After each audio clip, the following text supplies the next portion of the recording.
চোখের হসপিটালে নেপালে যাওয়ার জন্য আমরা ফাইনালি রায়গঞ্জ স্টেশনে দাঁড়িয়ে আছি। সবাই দেখুন আমার দিদা,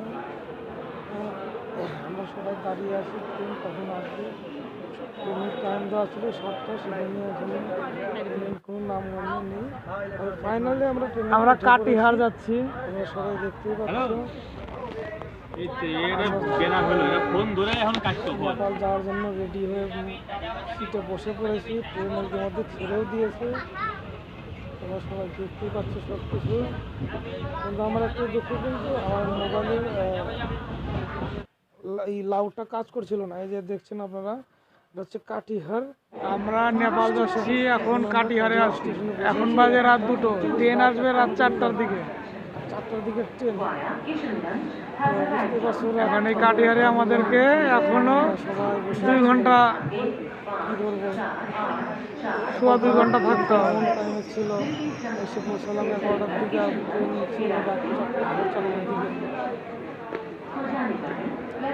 তারপরে আমরা ফাইনালি ট্রেন পাওয়া গেল, ট্রেনে উঠে পড়েছে। সবাই দেখুন ঘুমিয়ে গেছে, কিন্তু আমার চোখে ঘুম নেই, আমি শুধু বসে আছি চোখ খুলে।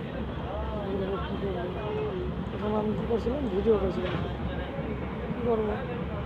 তো ফাইনালি আমরা নেপালের দিকে রওনা দিয়েছি। নেপালে আমরা পৌঁছে গেছি। পৌঁছে যাওয়ার পরে এখন আপনাদের হসপিটালটাকে দেখাবো, যে হসপিটালে চোখটা নেপালে এসেছি চোখের ডাক্তারের কাছে। আপনারা সাথে থাকুন, দেখুন। চোখের ডাক্তারের এটা বড় হসপিটাল, অপারেশন এই হসপিটালেই হবে। তো আপনারা যদি ঠিকানাটা চান তাহলে আমি দিতে পারবো, ঠিকানা কোথায়, এমনকি আমি ফোন নাম্বারটাও দিতে পারবো। আপনারা যদি বলেন যে আপনার কোনো কারো চোখের ব্যাপারে ডাক্তার দেখাতে হবে নেপালে, যে আমি আমার সাথে কন্ট্যাক্ট করলে আমি নিয়েও যেতে পারবো। ধন্যবাদ সবাইকে ভিডিওটা দেখার জন্য।